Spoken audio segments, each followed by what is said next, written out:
I know you're listening. You're here because something isn't right. Something feels twisted, upside down. Things don't add up. Hello, human. Welcome to our twisted universe.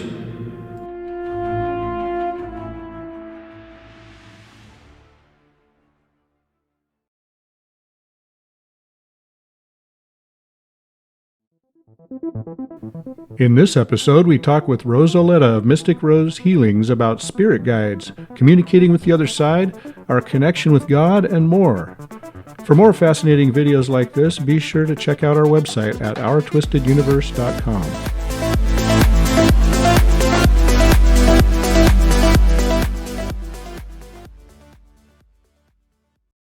Hi, and welcome to our Twisted Universe. Today we're going to be talking with Rosaletta with Mystic Rose Healings. She's a psychic medium and an oracle and a healer. Hi, Rose. Welcome. Hi, thank you for having me. We have known you for a little bit. We were in some classes with you back in Washington several years ago. That's when I first met you, and we pretty much stayed Facebook friends and pals for the last, 5 or 6 years. I wish, almost 10. What? Almost 10 years. I know. Where did that time go? Exactly. Yeah, I bet, huh? That's crazy. But our daughter had a call with you, and I just want to say that you really touched her, and she felt like you were really connecting with a higher source, and she felt very inspired after your call and optimistic. She felt like you really touched on some really important things, and you knew certain things about her situation that nobody would ever know, which was really cool. So thank you for that. Yeah, it was an honor to read for her. And yeah, the way that I work, it's a little bit different than a lot of psychic mediums. I was trained very differently, and my story is a little different. So for me, and as I explained to your daughter, I let their guides and angels come in first and just relay the messages, because their guides and angels know them better than anybody. I mean, they know you better than anyone. It's your team, your spirit team. So, in the beginning, when I first started, I would kind of do what traditional psychic mediums do, where they let people ask questions, and I would run into a lot of problems that way. So my guides scolded me for that and told me to let spirit run the reading. And since I've done that, which, I've been doing readings for a very long time, over 25 years, but really in the last 15 years, since I've been doing it that way, spirit answers everything.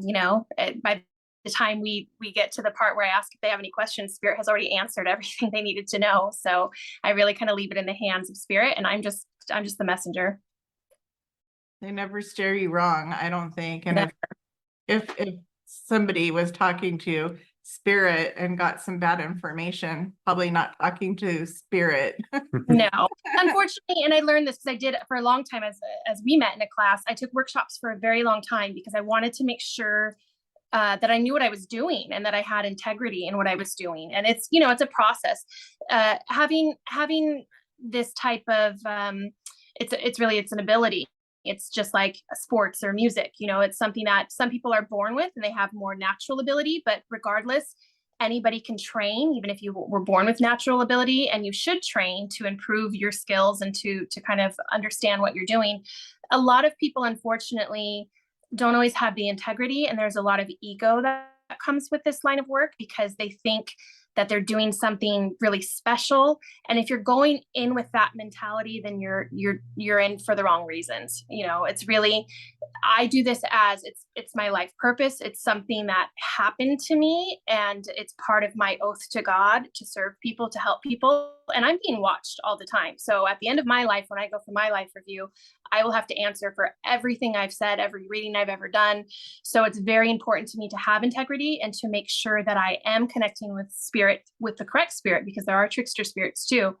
And it's my job to understand that and know how to do that so that I am relaying correct information and not telling people what they want to hear. And that's kind of the hardest part of my job, is sometimes I have to, not sometimes, all the time, I have to speak the truth. And sometimes it can be difficult. So it's my job as a messenger to deliver those messages with love and to help people to understand the higher reasons that we're here to heal, we're here to grow, we're here to evolve. And sometimes, you know, a lot of times it's relationship stuff. Maybe people come to me and they're going through a hard time with the relationship. And so Spirit will relay to me why it's happening, what lessons were learned, how they can grow from that, what their options are, because we all have free will, and they have the free will or option to choose to stay in that relationship. So Spirit will show me timelines and what will happen if you do stay in that relationship, what will happen if you don't, you know. Wow. So it's really, I believe it's a blessing that Spirit, well, that God allows us this opportunity to have our guides and angels bring forth messages to kind of help guide us, because this world can be really hard. I had a message for somebody the other day, and I don't always want to say those things. And so I just said, hey, I need to tell you something from Spirit. Do you want to hear it or not? It may not come off that great sounding, but it needs to be said if you want to hear it. And basically it was just like, pick yourself up by the bootstraps, but it was wasn't the easiest message to deliver. And yeah. Well, and sometimes the truth isn't always the easiest thing to deliver. And especially if it's somebody close to you, if it's your friend or somebody you know. I mean, I've really had to limit giving readings to family or friends, because they don't understand that I'm the messenger. They think it's coming from me and not that I'm channeling the messages. And so it can be hard to take that from somebody close to you. So it's definitely different giving it to a client than to a close friend. But you know, the truth is the truth, and the truth is to help you. It's to help you to move forward on your path, and I never leave, you know, all of my clients know it's not about money, it's not about time. So if they come to me for a session and the messages aren't clear or they're not clear, I don't get off the phone just because time is out.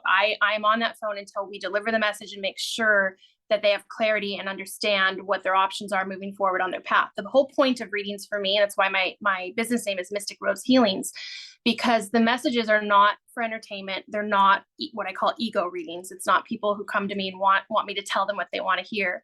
The messages are for their own healing to move forward on their path so that their soul can grow and they can come and fulfill their purpose of why they came into this earth in the first place. So in order to do that, sometimes you have to speak the heart truth. So Rose, what is the difference between you and a psychic medium?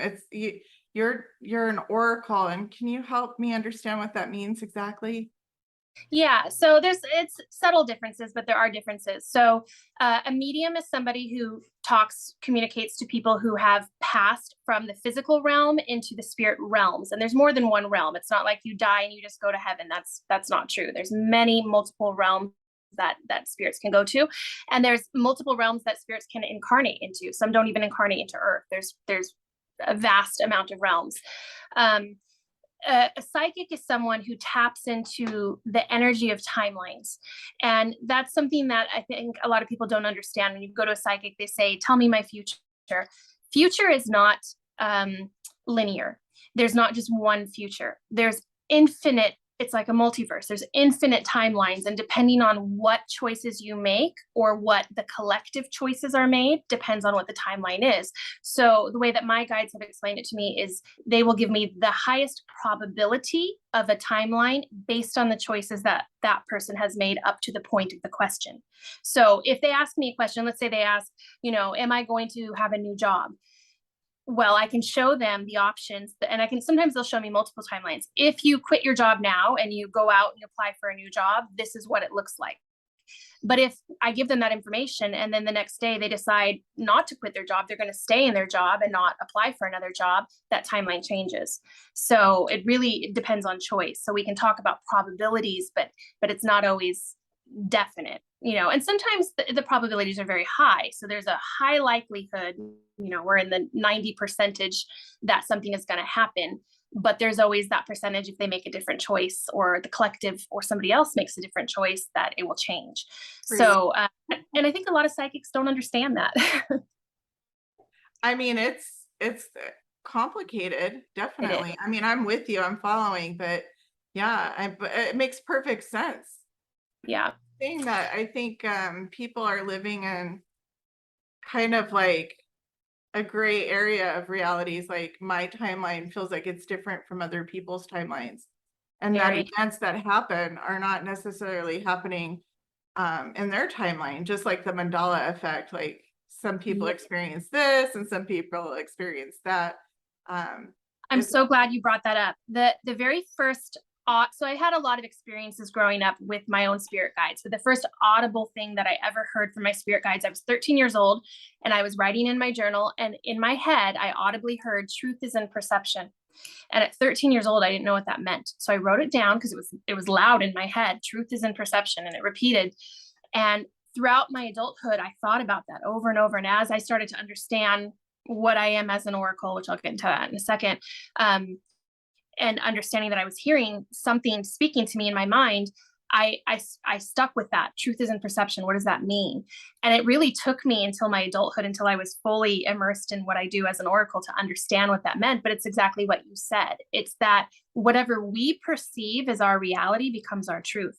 And so for you and me, who might see things in a different way than the majority of the public, our reality is shifted into a totally different experience than maybe the collective who is watching mainstream TV or mainstream news, and their perspective or their reality shifts and becomes very different. They believe it wholeheartedly. And something else that Spirit had showed me was that those people who are aligned with the Holy Spirit, and I'm not talking about religion, but true spirit, the spirit of where we come from, when they're aligned with the Holy Spirit, they are able to see things in a different perspective than those who are still unawakened. So the Holy Spirit reveals things and shows us a perspective from the source of wisdom. Wisdom comes from God, whereas knowledge, and this goes back to the time of the fall of man in the garden, knowledge comes from ego. It's what our mind thinks. It's, that's kind of the debate when people think, when they argue about what religion is or what to believe, sometimes they get caught in their own perspective of what they think reality is based on their own knowledge, versus wisdom, which comes in the heart, and the spirit, that's the spirit in the heart that gives us that wisdom. So I don't know if that's coming across clear what I'm trying to say, but that's why we've seen such a shift in the collective. Yeah, no, it does. It's like inner knowing, like you feel it in your gut. That's your wisdom.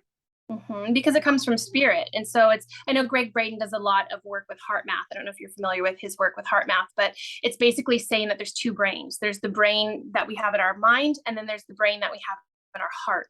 And so the brain in our mind is connected to knowledge, which is our ego. It's what we think, where the brain that's in our heart is connected to spirit. And that's the wisdom. It's the intuition that we just know. It's just that knowing. We can't explain it. We don't know why.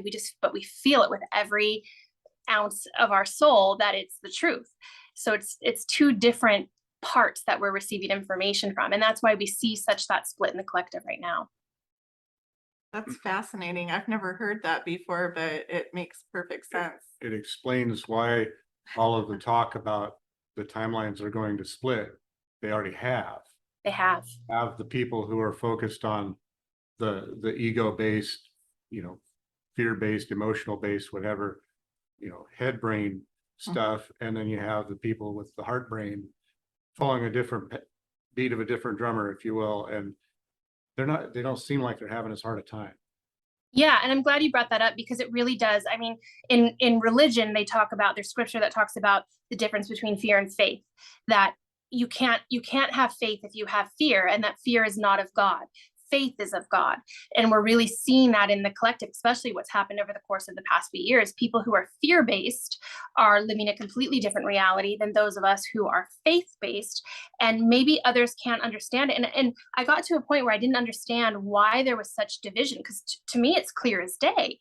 But to other people, they can't see it. So I asked my guides, why what I see clear as day, other people can't see? And that's where they gave me that explanation of the mind and the heart, that the people who are fear-based are living in that brain reality.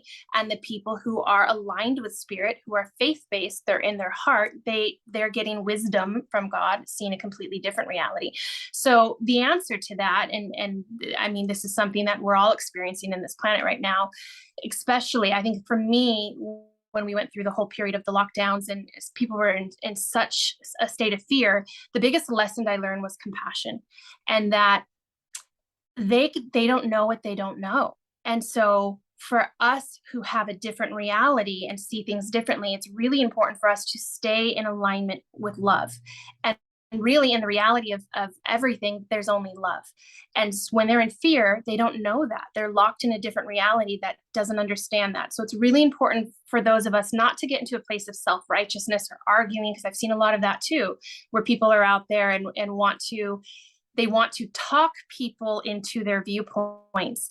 And Spirit showed me they really can't see. You can't talk anyone into your viewpoint. You can love them, and you can have compassion, and you can help them to feel better, so they're not in such a state of fear. But that's the only way that we can help them. We can't, there's no amount of words or trying to convince people of anything. It really comes down to compassion and to just loving them. We show them, I mean, it goes back to the teachings of Jesus. We love people. That's the only way that we can help and that we can heal this world and guide people to truth, is through love.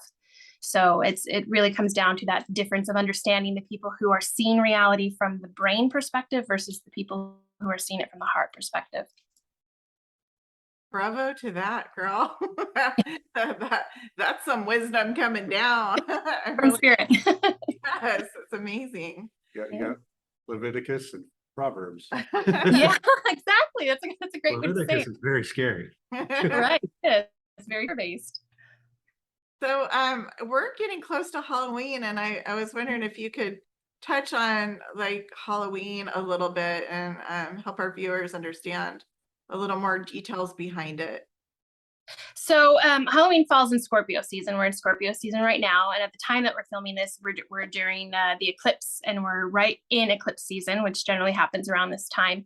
It's a new moon in Scorpio. So Scorpio it's the energy, it's ruled by Mars, but the energy of it is the hidden truths. So it's connected to spirit, and it's a time where the veil is the thinnest between the realms. And so there's many cultures that honor the dead during this time. So in our more modern times, we've turned Halloween into kind of a fun dress up kind of a thing with scary stuff. But the reality of it is the origins are based in honoring the dead. And so we have Dia de los Muertos in Hispanic cultures. We have All Saints Day in Catholic culture. The Norse honor the dead, the Japanese. There's a lot of cultures. And really in the Western culture, we should be honoring our dead still. That's the biggest thing that I can say about Halloween, is it's the time when the veil is the thinnest and your loved ones are trying to come through. There'll be lots of signs. There'll be lots of interactions, connections, dreams. They come through because our loved ones who have passed on, they want prayers. There's a lot of loved ones who, so let me explain the realms, because I think this is really important and something that I think even a lot of mediums don't understand. I asked this one time, and I was taking a workshop for mediumship, and I said, where do people go when they die? We talk about the other side. What's the other side? No one could answer that. And the person leading the class got really upset with me for asking that question. But it's something that you ask a medium, and I guarantee you most mediums will not be able to answer you that, or they will say something kind of frivolous that's not the truth. So the truth is there's many realms, and our planets, the 9 planets, are realms. And within each of those realms, there's infinite realms existing within each of the planets. So Earth itself is one of those realms. So when we talk about a person dying or passing on, really it's just a transition. Nobody dies. We reincarnate, we come into different lifetimes or different realms based on the lessons that we want to learn. So Earth is one of the hardest realms that there are. It's one of the most physical realms. It has a dense matter. So we have a physical body. There are realms where they're just spirit bodies. But in Earth, the reason why it's the most important and why so many people want to incarnate into Earth, I have spirit in my head right now. I don't know if I can even talk about that. One of the reasons why it's important for souls to want to incarnate into this realm is it's the only realm where you are able in one lifetime to master your lessons and to ascend into the higher heavens. It's the only place that you can do it in the galaxy. So there's a huge line to get into this world. And it's really hard because when we come in, the matter around our planet is very dense, and we lose memory. We are disconnected from God, and we are disconnected from our higher self. And we come in completely with amnesia, just forgetting everything. But our soul still is aligned and has lessons that it needs to learn. It has karmic stuff that it needs to heal, karmic past life people it needs to connect with and heal those relationships. And this is why we see the patterns repeat. So anyone who's done past life work, if you know your past life, you'll see patterns. There's always patterns. And the point of that is you're here to try and clear and heal those patterns. And if you're able to, and you're able to master those lessons, and it always comes down to forgiveness, it comes down to love. I mean, really the teachings of Buddha, of Jesus, to master those final lessons and heal your soul, then you're able to ascend. The problem is that because we don't remember, our soul goes right back into those same patterns. And so we'll see a lifetime after lifetime repeating the exact same patterns. And that's why things like awareness, meditation, going to different readers or healers is helpful, because it can kind of clue you into what work you need to be doing, or really just listening to your own intuition as well. A lot of people will connect with soulmates and they'll have that instant connection and recognize that person, and they'll think, oh, this is so amazing. We've had a past life together. And I always kind of laugh because that's a red flag. If you're connecting and you remember past life with someone, there's a lesson there. There's something that needs to heal, that you don't repeat that pattern. And inevitably, a lot of the soulmate relationships end in a bad way. And, it's because you came together for a lesson. There was something that needed to be healed or to be learned from that. So really, I always tell people, when you experience any of this type of phenomenon, to always go to that place of forgiveness, of healing, of love, of what is the lesson that I needed to learn. What Spirit was wanting me to say is that one of the things, I know there's a big kind of argument in our collective about female rights, and why the right for a woman to terminate a pregnancy is a concern. It's one thing.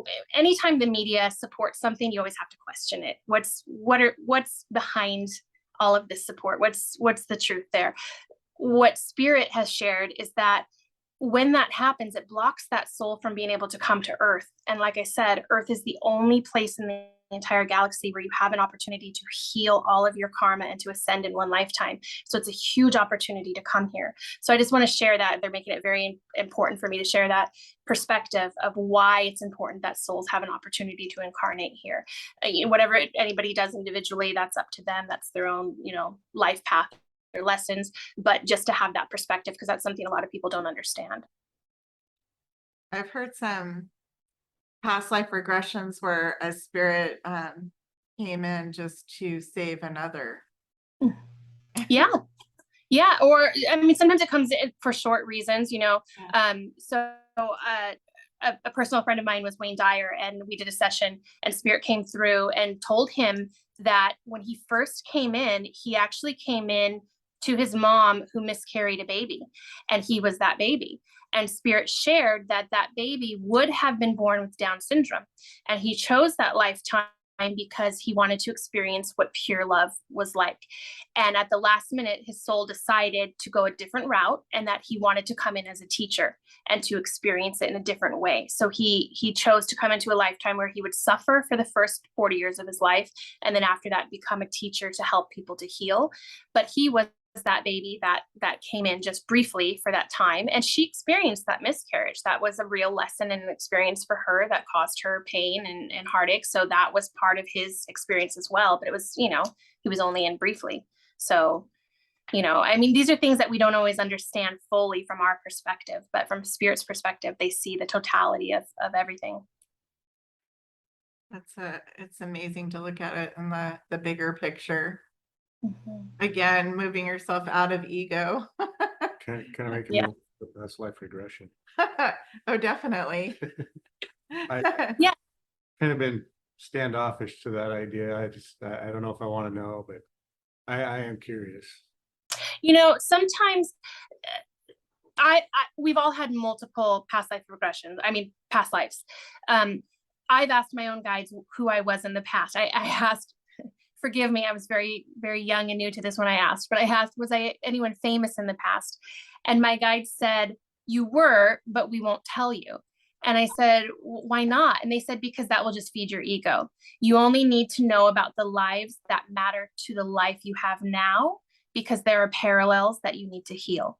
So when you do a past life regression, they're not going to bring up anything that is irrelevant. They're going to bring up things that correlate with your life now that maybe you need to heal, or maybe you need to have awareness, because in order to clear or heal anything of our soul, we have to have that awareness. So past life regression is just one tool and one way to do it. It's not something you should fear. It's definitely emotional, I will say that, because when I've done several. The first one I ever did, I was really lucky. I did with Dr. Brian Weiss, who wrote Many Lives, Many Masters, and he's a Hay House author. So Hay House has these events every year where you can go and do these, you know, different workshops. So I was 19. My very first past life regression was this amazing guy, and I swear I felt it was only 5 minutes. It was a 2-hour regression. And I came out of it just bawling. I had a life with Jesus at that time. And I didn't know, I had no idea.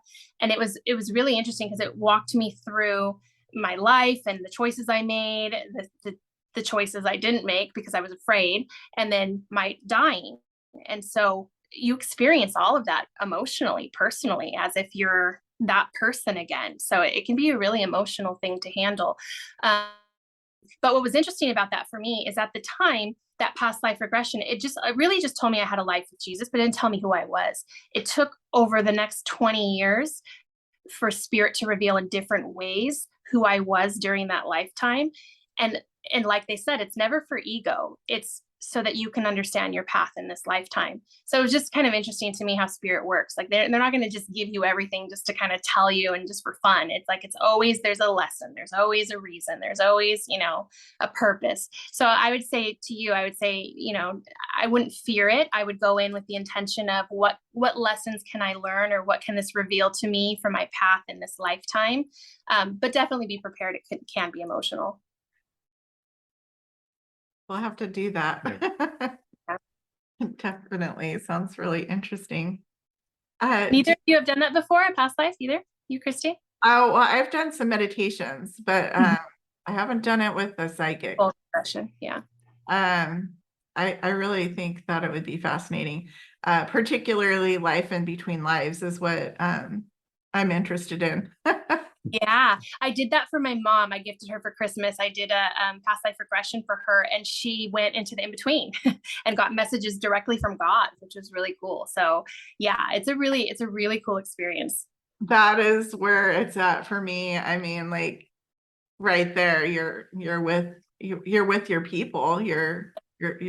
You're in pure love. You're in source. It's amazing. And to get information directly from source is pretty astounding. I mean, we weren't expecting it. I was expecting, and she went through a past life, but then it brought her into that space. And we were she was in the regression at the time, but me as the facilitator, I was not expecting that. So it's, I mean, I don't know if you're familiar with the work of Dolores Cannon, I'm sure you are, but she had a lot of experiences like that too. And a lot of information comes through when people are in that in between, you know? That would be cool. You do that? Yeah. Mm-hmm. I do. We'll talk. For the show. That sounds awesome. So what do you see coming up in the near future for everybody in the planet, or whatever comes through? Do you have any tips? Yeah, so we're at a really interesting space in our world. A lot of it has to do with the collective and collective choice. So a lot of people, we're kind of in a place of division, which is exactly what the dark wants. I should talk a little bit about that just so people understand. When I first started on this path, I never really answered the question about the oracle, but when I first started on this path, you know, I was very love and light, angels, and everything's all just beautiful in spirit. And what happened to me is I went through dark night of the soul, where I was in a horrible marriage. I was praying every day to die. And during that time, it was right around 2012 when there was a huge shift in our world. A lot of people experience stuff like this. But during that time, my spirit guides came to me, and I first experienced them in the form of an apparition in light bodies that came into my room. Then I experienced during a meditation, my spirit guide showed his face and revealed who he was. And then after that, I was guided through a facilitator. I did a past life regression, and all of a sudden I started trance channeling. My guide came through and started sharing information and told the facilitator who I needed to go to.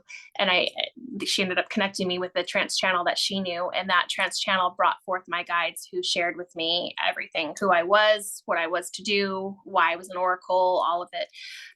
So it was a very incredible time of my life. And through those channelings, they shared a lot of information of what was coming up in our world. In fact, they shared information about who we are, why we're here on earth, what we're here to do, the spiritual battle. And I ended up writing a book about it, which I haven't finished. It was going to be published with Hay House, and it was the time Wayne died, so I still need to finish that and get that out for everybody. But I'll share with you the things that were said. So they talked about the spiritual battle, that Satan is real. That is a real entity. God is real. There is only one God. But there are a lot of beings that work for God, and including ascended masters, spirit guides, the fates, also known as the Norns, a lot of beings. And we, on this earth, there's a lot of us who are souls, but there are a lot of us who are spirit. And there's a difference between a spirit and a soul. So a spirit is created by God. That is someone who, we can think of it kind of like our higher self, right? That's God creates the spirit. Those higher selves have the ability to create souls. So they will create multiple souls for the purpose of experiencing or having lessons. So on this earth, not everybody has a spirit. There are people who do have spirit, and there are people who don't. They're just souls. But there are lost souls. That means that they don't know, they don't remember who they are, they don't remember where they belong. And so the battle is over those lost souls. The dark wants to pull those lost souls away from God and to trap them. And people of spirit who have reincarnated and come back into this world are here to help guide those souls, the lost souls, back to God. So that's what the battle is over. It's over the souls. God has given us time. People ask, this is a common question I get, is why is there bad things that happen in this world? Why does God allow it? God's not allowing it. God is giving us the grace of time. The dark is making those bad things happen. And we live in a fallen world where those bad things happen. But God is giving us the grace of time to heal and return to him before he shuts it all down. Because if he were to shut it all down right now, all of those lost souls who have not chosen what side they belong to would be lost forever. So it's through the grace of God's love that he is giving every soul the opportunity and chance to heal their karmic past, and to choose love, to choose to return to God again. So that's why, there's a lot of people, maybe they don't understand what they're doing, but when you're speaking truth, when you're loving others, when you're being kind, when you're being compassionate, all of these things are services and tools to help guide those lost souls back to source, back to love. So what's happening now, we're at a huge point in our timeline on earth.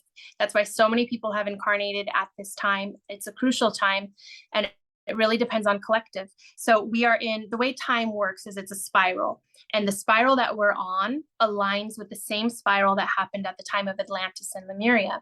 And for those who know the story or maybe don't know the story, during that time, it's very similar to what happened now, is people got greedy, people in power had technology that they probably shouldn't have had, and started wars and battles and really destroyed themselves.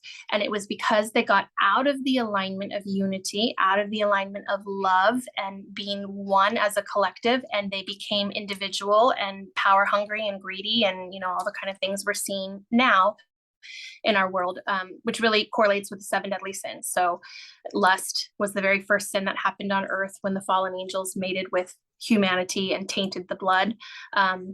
Just to go deep, this is all the stuff that Spirit has given me though, but that's why Jesus came. Jesus came, and why blood was important. He came as the blood sacrifice to cleanse the bloodlines of what happened during the time of the fallen angels. So that's why he came as like, a get out of jail free card, that if you align and you follow the teachings of Christ, and again, I'm not talking religion, this is just spirit, this is truth, that if you align with the teachings of Christ and you choose the covenant that he offered, you can escape out of that karmic bloodline and ascend into heaven. It was like opening the gates to heaven. Like, that's why when I say that earth is the only realm where you can do this, that's one of the reasons why. So to make a long story short, we're in a great battle, and it's at a time where we're getting very close to that period where God shuts things down, and only God knows when that happens. Nobody will know exactly when that happens, but it's up to the collective as a total unified choice of what happens. And this is why the media tries so hard to make us believe certain things. We've seen it. I mean, just look over the past 10 years, 20 years, how much TV shows, music, media has changed and gotten really dark. And really, I mean, look at this younger generation who have been completely manipulated to believe certain things. It's for those of us who've seen the past compared to the present, it's just night and day difference. And the dark is really trying hard to push that collective, really pigeonhole them into choosing or believing one side.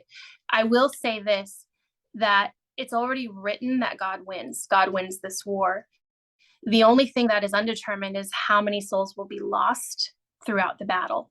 So that is why it's important for all of us to continue to stay heart-based, to stay in a place of compassion, to love. And it gets frustrating. Trust me, I know it gets frustrating when you see all the chaos and the darkness out there, but it's the only way out of this is to love others, is to be compassionate, and to just always be that beacon of light that makes people think, what is it about that person that can stay so positive in a time like this? And people get angry. There's people who are fear-based who get really angry when you are happy or or positive, but you got to just keep doing it. You got to be light. You got to be love everywhere you go, and try and be kindness.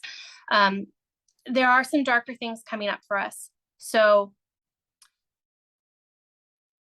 it's inevitable. There are things that are written that can't be changed. Prayer can always change things, but there are some things that God has destined that have to happen, that he's allowing to happen for higher purposes. So when in 2020, January 2020, we went through a huge astrological alignment, which was the Pluto and Saturn conjunction in Capricorn. Now, Pluto and Saturn, both Saturn is hard work, Pluto is death and rebirth. When those two combine, it's destruction. It's the Tower card in tarot. It means that everything has to collapse in order to rebuild. So we've seen that. We've seen so many things being pushed at us, agendas that are just, to a lot of us, very obvious. But these things have to happen so that eventually the truth can come out and the entire tower can crumble. So we're going to see that happen. There will be a time where we see our political system crumble. There will be a time we see our monetary system crumble, and it will go to the digital, what they're trying to do now. They're trying to push the social credit system. We will see that come. That will be the time of the mark of the beast. We will see that come as well. All of these things. And there's a website you can go to that talks about some of the timelines where you can kind of go. It's countdowntothekingdom.com, talks about some of the timelines. And it's based on a lot of prophecies from a lot of visionaries. A lot of people, religion, they use different terms for oracle or visionary, same thing. We've all gotten the same information. But they have a nice website where you can see the kind of timeline of events of things that are going to happen. My own guides personally have told me there's a famine coming. So there will come a time when there's no food that we can eat and there's no water that is safe to drink. They haven't shared the details of why that happened. So I don't know why it happens, if it's man-made or if it's due to war or natural disaster, but they did share that there will be a time that the great famine happens, 1/3 of the world will perish. So, I don't say these things to create fear in people, but just to understand that we are in a great battle. There is darker times ahead of us. We're not out of the dark yet, but the only way that we can win this war, the only way through it, is always through love. It's always, it's very simple. It always comes back to love. And to, what is love? Love starts with the love of God, having that relationship with God, knowing that you are a child of God and you are loved, you are important, you matter in this world. Every single person who incarnated in this world matters. We have a higher purpose here, even if we don't remember. And it always starts with us. A lot of us think, we want to go out and change the world and save everybody. It starts with your own healing. It starts with just learning to love yourself, learning to find joy in the small moments of life, changing your energy. My grandfather passed away last October. He had the unfortunate thing that so many people have had to be forced to take in order to get medical care.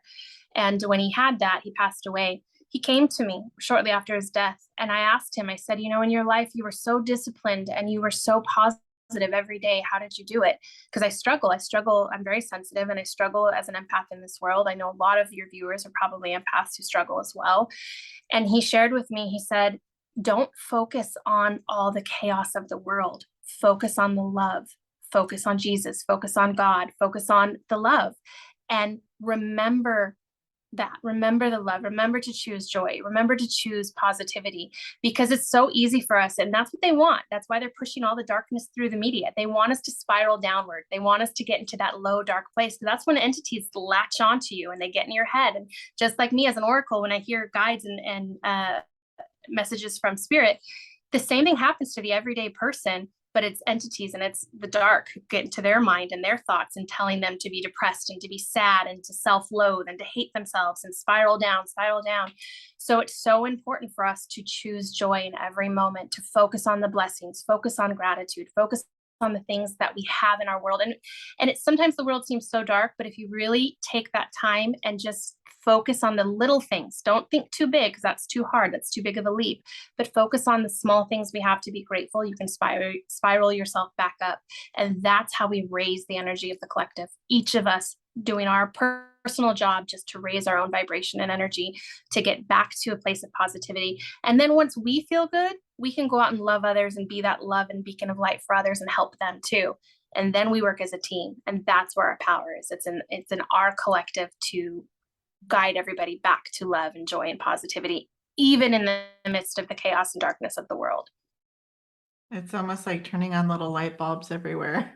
Exactly what it is. That's a great analogy. I asked Spirit one time, I said, because when I was asking about the battle, I said, what are the numbers? How many dark are on earth versus how many people of spirit? And they said, and they showed me an image. They showed me the earth very, very dark and just a few little lights lighting up. But they said, don't focus on the numbers, because the light will penetrate the darkness. You only need a few of those lights to penetrate the darkness, and the light will win. It takes very little of the light. That's why even prayer, it's very, just a small group of people praying can stop wars. A small group of people praying can stop disease. It's those who have true faith, those who really believe and who pray and align themselves can transform the whole world. And so the dark, I always say, especially when people start to, because I teach psychic development classes as well, when people start to align and open up with spirit, you'll get a lot of attacks from the dark. But now you're better prepared. Now you have better tools, and they're just like little fleas. You just flick them off, Whereas when you don't have those tools, they seem big and scary. When you're new to all of this, it seems overwhelming. But the more aligned you are with spirit, the dark is nothing. And really, everything comes back to love. The more aligned you are with love, the dark, they can't touch it. So that's the best advice I can give to everybody as we start to see these agendas play out, and they will play out, and they are planned agendas, not to get into a place of fear. And even with things like the famine, I asked them, well, what do we do when the famine comes? How will we feed our families? How will we take care of? They said there will be nothing that you can do other than to ask spirit. So during that time, and I live my life 100% like this now. I used to not. I used to be a person who I was worried about money. I was worried about, a lot of things, as a lot of people are. But when you really understand faith and you align yourself with spirit and you learn to really live in complete faith and trust that everything will be okay, everything always is okay. And for everybody, look back on your life. I mean, we've all gone through hard stuff, but in the end, everything is always okay, even through the hardest of hard things.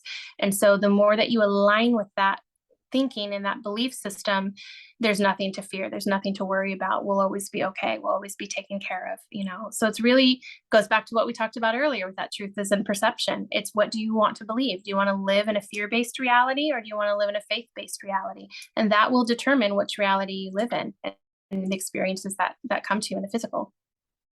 I would say just plan on building your community and helping your neighbors. Always.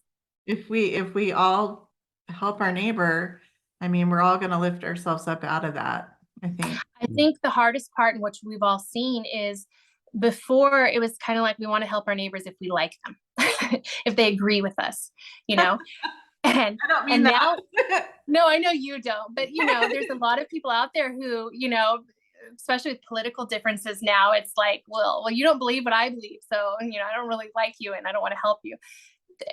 Love isn't conditional. It's, and I know for people like you understand that, but I'm saying more in the collective. There's a lot of people who aren't always likable, and those are the ones who need the most love and they need the most help. And God sees all. When we're helping other people, God will help us. So don't be afraid. Don't be afraid to share, to help people, or to do what needs to be done. And you'll know. It goes back to always trust what's in your heart, not what's in your head. Fear's in your head, faith is in your heart.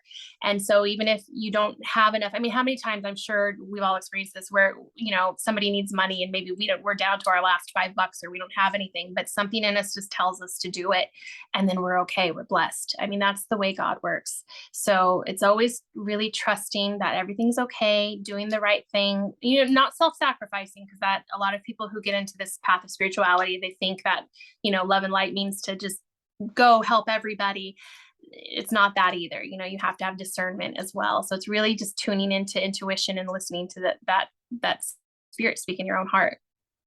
Yeah, I like to say live in service to others, not in servitude to others. That's perfect. Yeah, it took me a lifetime to learn that lesson. Really, and a lot of people, empaths, struggle with that. Oh yeah. Yeah, it's hard.